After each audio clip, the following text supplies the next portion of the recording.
We're on here at College Athlete Advantage with Rich Dorman today from Oregon State. How you doing today, Rich? Doing great, Mike. Thank you.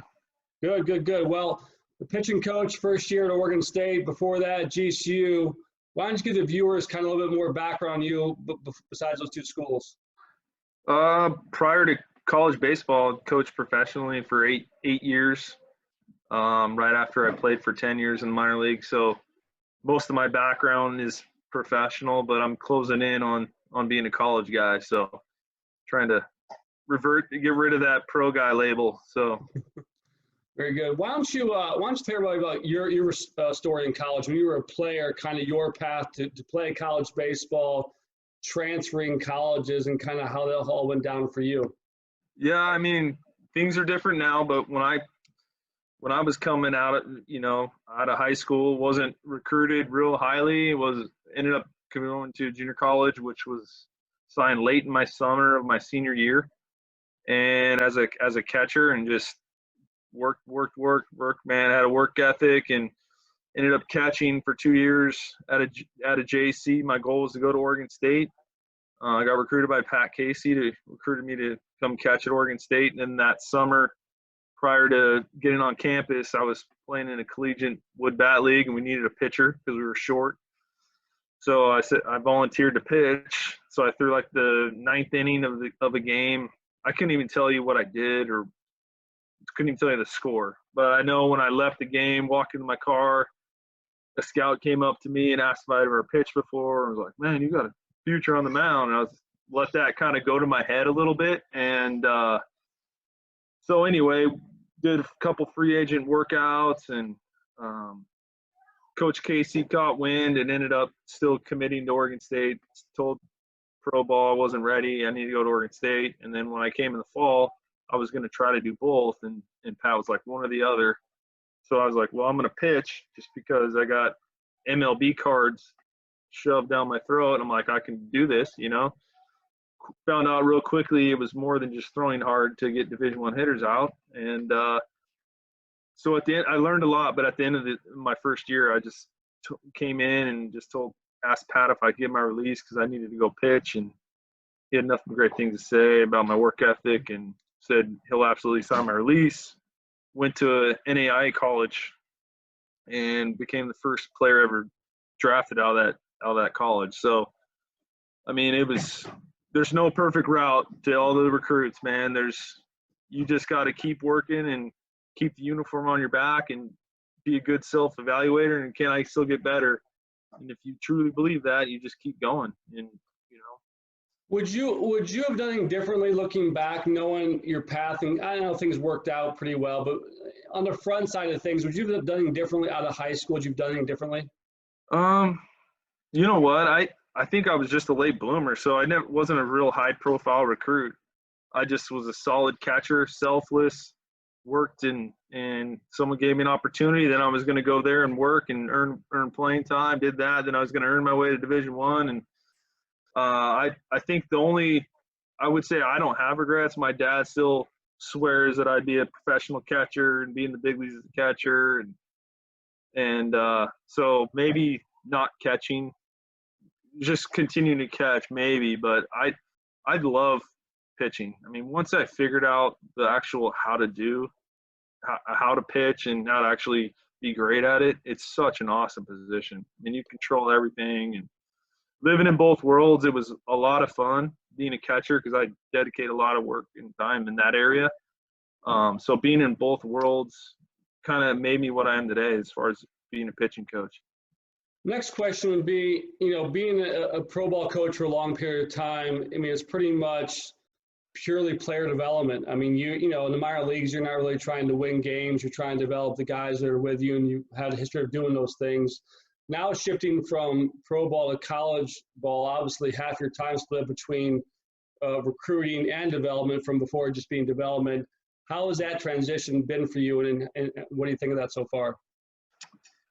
I really love it because as much as people think pro ball is just development, I think development is winning. I think that's a huge part of development is teaching guys how to win. But at the same time, not expensing their careers for wins and So yeah, you got to be creative there, but I think mentality, teaching guys how to have culture, same things we're doing here or at GCU. I was doing the minor leagues with the Mariners, and I think players respond to that. Players like that. As a player, that's what made the game fun. Is we go out and we try to win.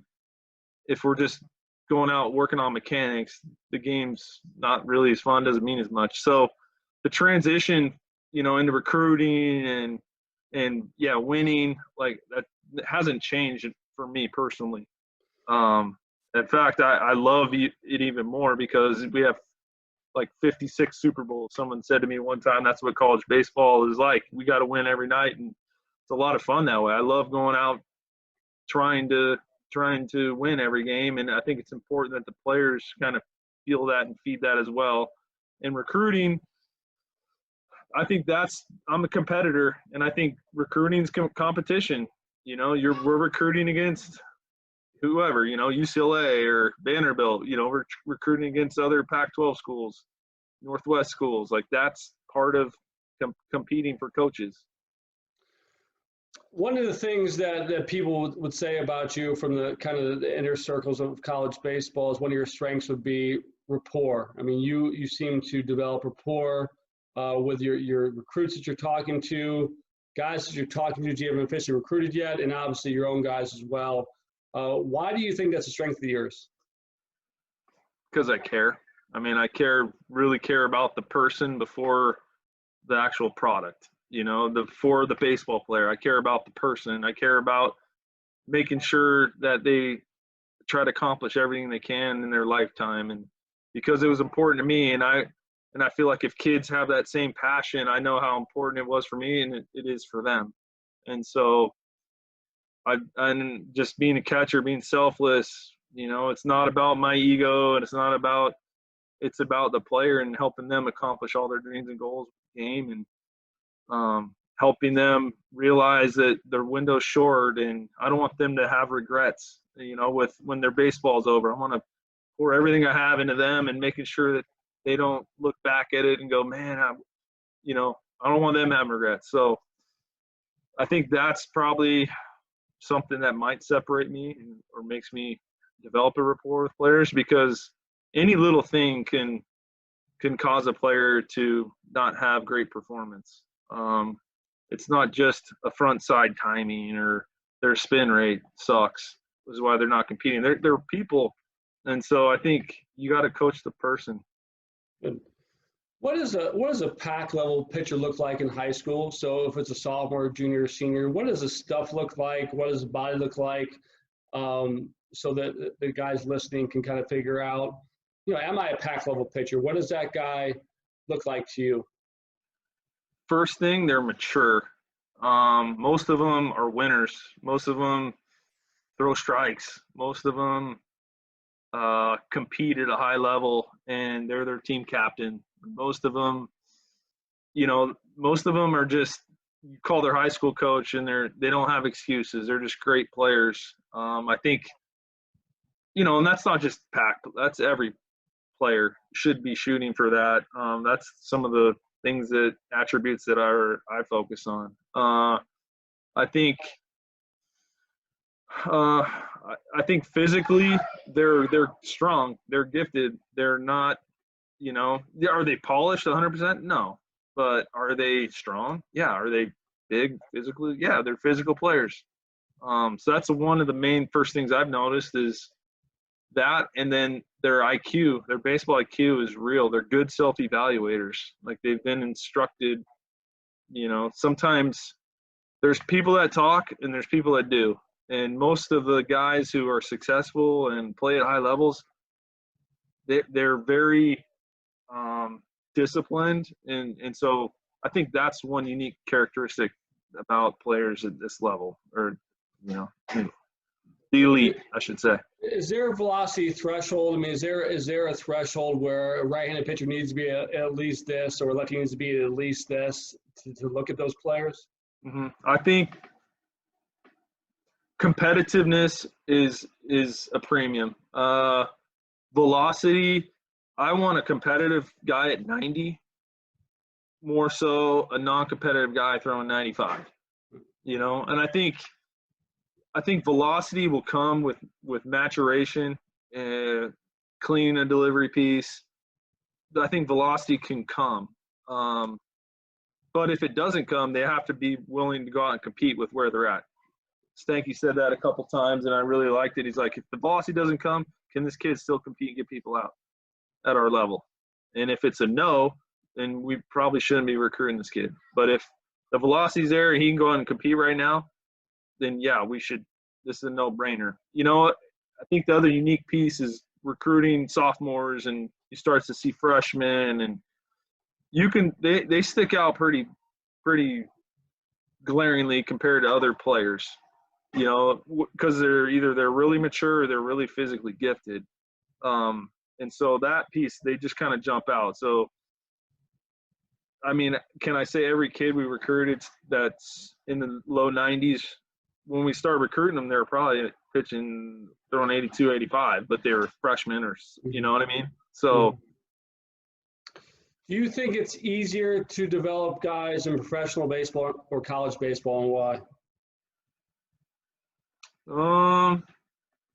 Geez, these are some good ones. That's a good question. I didn't just go off online and ask a few, the PR questions here. So good. I would say, I think every player, no matter what, if it's professional or college, they're your own unique person. I think we have more time in college to to develop players, because you start talking to them. You can start when they're sophomores or when they're freshmen, and then they're seniors in high school. Then you get them for 3 years, so you have more time to develop them in collegiate baseball versus professional. Sometimes professional baseball, you get them for a summer, you get them for 2 summers if you're lucky, in an instructional league. So I think the process needs to be a little more expedited in professional baseball. We play a lot more games, so that helps. I'm being a politician here and playing both sides. I'm glad you admitted that, at least. That's all. Yeah. So I think, I mean, no matter what the realm is, I feel like it's probably easier to develop players collegiately.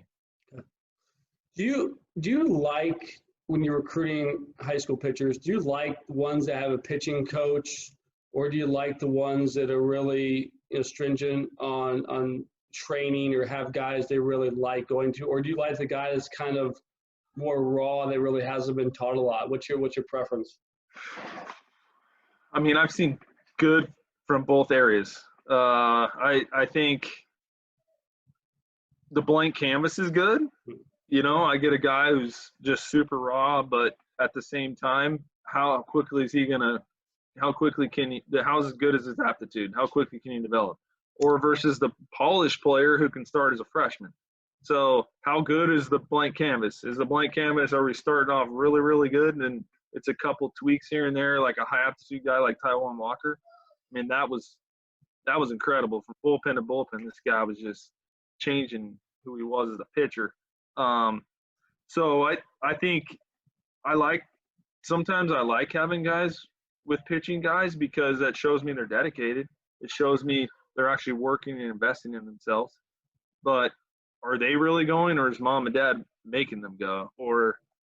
So it's a fine line there too. I think you're going to get the best answers, the truth, from their high school coaches. I think they're the ones that they're not really – I mean, they are invested in their players, but there's no, like, financial investment. They're not – so they're just doing it. They're teaching their social studies or math, and they're going out to the field for, a couple $1,000 trying to coach this team. And they're trying to win, but they're going to give you, I think, a more fair evaluation, potentially, from my opinion. But there are some – I don't know. I think it's a kind of a tough one, but I think I like having guys who play all three sports. I want athletes more so than just pitchers. You got the rest of your life to be a PO. Why do it now? You're young. Just be an athlete. If you're good, we'll get you. Is there a certain type of pitcher that you like that maybe others may not like, and how confident are you to really stick your neck out on the line for a guy you like, to your head coach there or somewhere else in the past? So is there something that you have a penchant for that most guys wouldn't? I like the guys who pitch with passion and win and throw strikes, and they're on winning teams from winning programs. Those guys I'll fight for, because I know they don't make excuses. They're just winning players, and I feel like they stick out to me pretty easy just by their characteristics. And they may not have the best stuff, but tell you what, they want the baseball. They don't make excuses. They own, watching it. One thing I learned when I was coaching in the minor leagues for a long time is you find your true character of your pitcher when they give a double up or when they give up a triple. Or so when adversity happens, yeah, I follow the ball for a second, and then I go right to the pitcher, and that tells me everything I need to know about the guy. So, and I still do that when I evaluate high school guys or at the summer tournaments, and how do they respond to adverse situations? That tells me everything I need to know about a guy. Most of the guys you recruit are obviously super high-level players, possible pro prospects and whatnot. Most of these guys in high school play a position, bat 3-hole, and kind of do it all. How do you have that conversation with them about doing both in college? A lot of guys we work with want to do both in college. We all know it's really hard to do. Do you guys have two-way players? How do you coach them? How do you allow somebody the true opportunity to do those things? How do you guys deal with that at Oregon State? I think the game tells us. The game tells them. I think eventually you kind of see, my fastball is really getting better. My secondary stuff is really getting better. I'm the Friday guy or I'm the Saturday guy. I'm in the rotation. Man, maybe I should commit to this. I'm getting a lot of D1 hitters out, or vice versa. I'm just thinking from a pitcher's perspective. Maybe I'm striking out a lot and I really don't like a collegiate slider. Although I banged 84 in high school or 86, it's kind of harder to hit Division I pitching. So I feel like I encourage them. Yeah, we'll give you every opportunity to come. And then I think the game kind of decides for them eventually. Would you classify yourself as new school or old school when it comes to teaching pitching? Obviously, I went to convention back in Nashville. I've been out coaching 5 years. I feel like I've been gone for 30 years. I mean, just the technology and the gadgets and the video and the tools and stuff too. It's just like a different world. How would you classify yourself as a coach and kind of what's in your toolbox? I'd say both. I think I'm 41, but I'm still evolving as a pitching coach. I think there's room in the box for both. You can't just be a new numbers. I think there's got to be information's great, but I think there's also the competitive piece. So I feel like I think you got to have a nice palette of both. You can't just be one or the other. Because if you do, I think you're not doing a service to your players.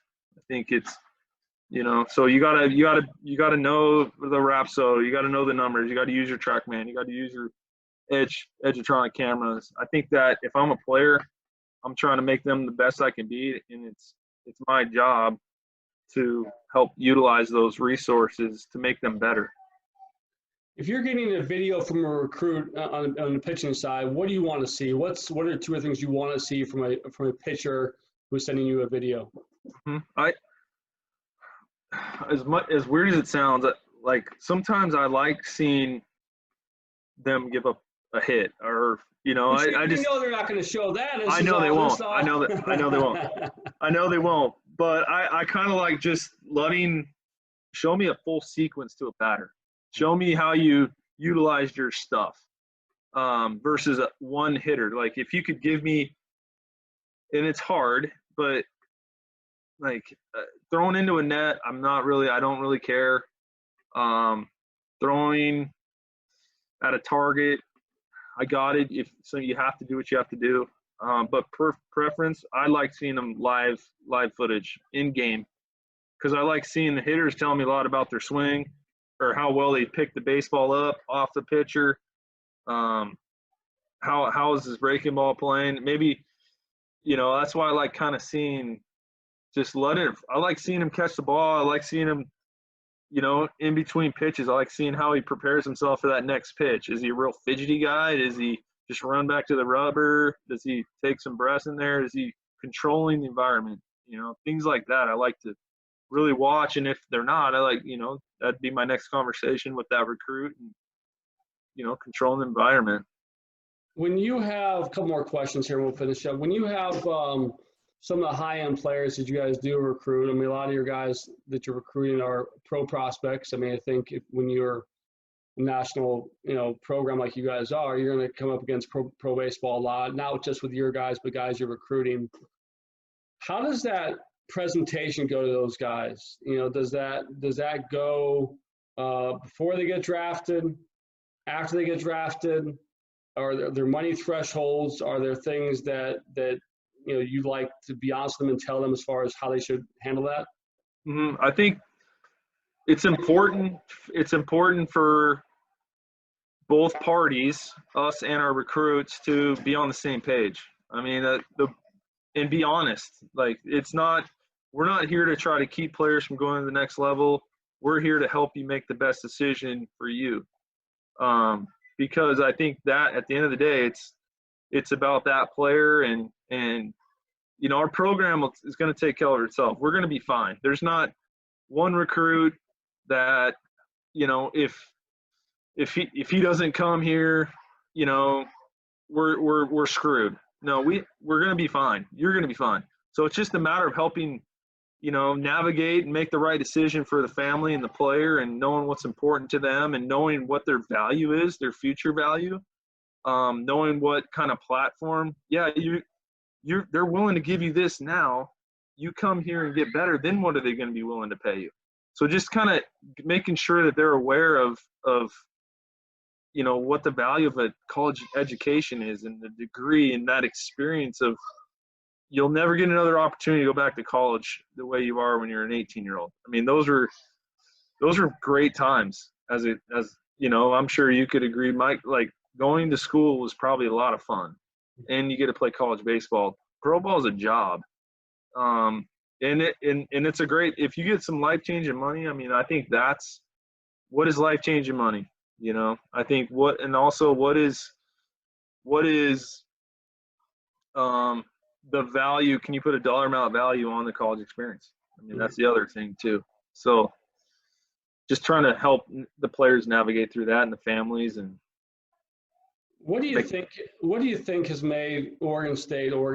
You look relative to other sports, I mean, Oregon State as a national baseball name, obviously a couple of national titles, and Pat Casey coming to the forefront of that. But why is that place special for baseball? It's the people, the community, the players, the family.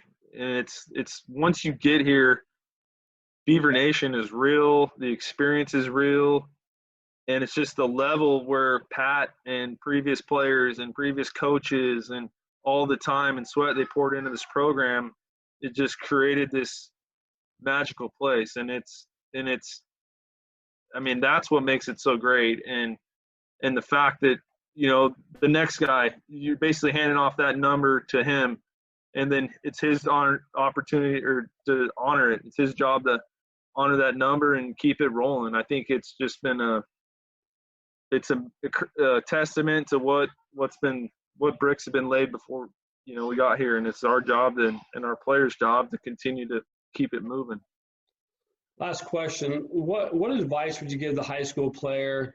Maybe he's not a pack level player, but he's a sophomore or junior in high school. He's navigating the process. He can play college baseball. He wants to play college baseball.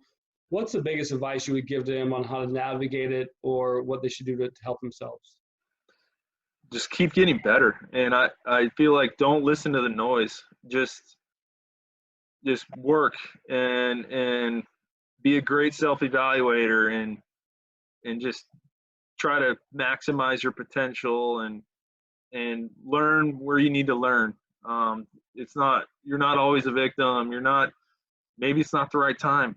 And like I got books out of high school and I played 10 years in the minor league. So no one's going to feel sorry for you that you're not getting, you have to go. And if you want to do it, you got to take it. And you have to better yourself every day. Coach Bailey always says, attitude's a choice. So my advice to them was just, maybe it's not on your deck of cards right now. Just keep working and keep getting better and make right decisions and make a list of goals of what you want to accomplish and how are you going to accomplish those, and keep getting better. Don't get caught up in all the other. The only thing that matters is what's inside of you individually. So awesome. I really appreciate your time. Like I said, it's kind of a weird time in our country and also college baseball. I mean, who would imagine that in April we'll be here with no game stuff going on. So I appreciate your time, Rich, and hope you and your family are safe, and I'm sure we'll talk soon. Thanks, Mike. Anytime. Thank you so much. Bye. Okay.